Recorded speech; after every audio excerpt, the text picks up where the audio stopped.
সম্মানিত ভিউয়ার্স, আসসালামু আলাইকুম। তাপপ্রবাহের কারণে স্কুল কলেজ বন্ধের ঘোষণা।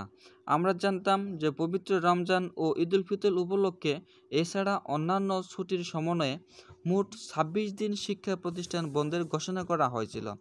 সেই ২৬ দিন কাটানোর পর ২১ এপ্রিল রবিবার সকল শিক্ষা প্রতিষ্ঠান খোলার কথা ছিল, কিন্তু প্রচণ্ড তাপপ্রবাহের কারণে স্কুল কলেজ নতুন করে আবার বন্ধের ঘোষণা করা হয়েছে। এখন আমরা জানব যে তাপ প্রবাহের কারণে স্কুল কলেজে বন্ধের ঘোষণা করা হয়েছে এবং এর পরবর্তীতে কত তারিখে শিক্ষা প্রতিষ্ঠানগুলো খোলা হবে, এই বিষয় সম্পর্কে মূলত আমরা এই ভিডিও থেকেই জানব। তাই বলবো ভিডিওটি সম্পূর্ণ দেখতে থাকুন শুরু থেকে শেষ পর্যন্ত।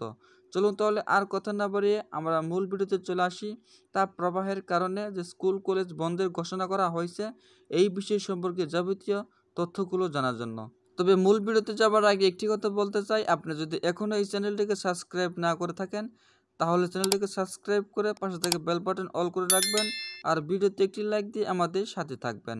চলুন আর কথা না বাড়িয়ে আমরা মূল আলোচনায় চলে আসি।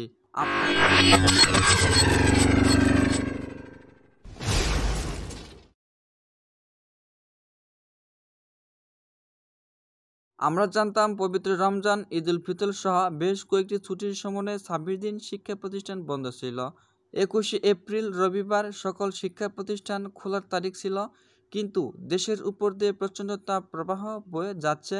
তাপ প্রবাহের কারণে গতকাল শুক্রবার অর্থাৎ ১৯ শুক্রবার দেশ জুড়ে ৩ দিনের জন্য সতর্কবার্তা বা হিট অ্যালার্ট জারি করে আবহাওয়া অধিদপ্তর। এই অবস্থায় শিক্ষা প্রতিষ্ঠানের ছুটি বাড়ানোর দাবি ছিল বিভিন্ন প্রতিষ্ঠানের ও অভিভাবকদের।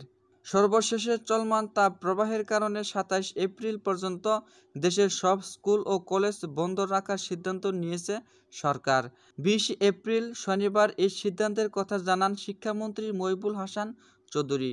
শিক্ষামন্ত্রী আরও বলেন, নতুন সিদ্ধান্ত অনুযায়ী ২৮ এপ্রিল সকল স্কুল কলেজ বা শিক্ষা প্রতিষ্ঠান খোলা হবে। এই ভিডিও থেকে আমরা জানতে পারলাম যে চলমান তাপ প্রবাহের কারণে ২৭ এপ্রিল পর্যন্ত শিক্ষা প্রতিষ্ঠান বন্ধ থাকবে এবং ২৮ এপ্রিলে সকল শিক্ষা প্রতিষ্ঠানগুলো খোলা হবে। এই ছিল আজকের মতো ভিডিওটি সম্পূর্ণ দেখার জন্য সকলকে ধন্যবাদ। সকলের মাঝে আবার আসবেন নতুন ভিডিও নিয়ে। সেই পর্যন্ত আপনারা সুস্থ থাকবেন, ভালো থাকবেন। আল্লাহ হাফেজ।